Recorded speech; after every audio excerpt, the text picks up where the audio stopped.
Okay, so Sean, working with buyers who are buying land and they're thinking about building a house in the future is a little bit hard because let's say we're looking at a 20-acre tract.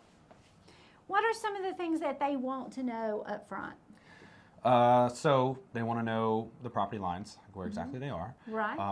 They'll want to know whether it perks. You know, well, and then along with that, they'll want to know whether there's sewer access, or access to water, or whether they'll need a well, and then if there's power run out there, those things.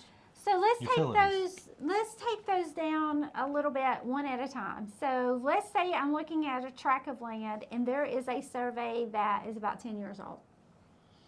And it's just bordered by more land all around it.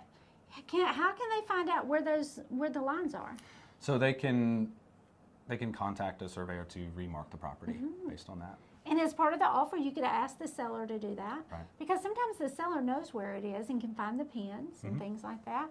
Now, PERC test, if they have a PERC test right here on this piece of land, will that cover the entire 15 acres? No. No.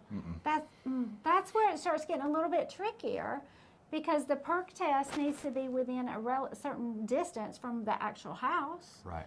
And then the house has to also match how the topography lays out because it's not easy to build a basement house on a flat piece of land, and it's not easy to build a slab on a side of a mountain. Right. So all those things, and a lot of times they're so in the beginning that it can be a frustrating process.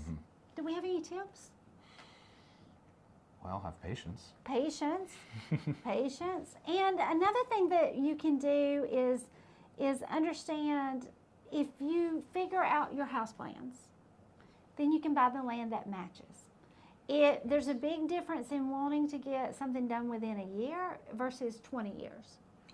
You know, so some of it is just your expectations of the process.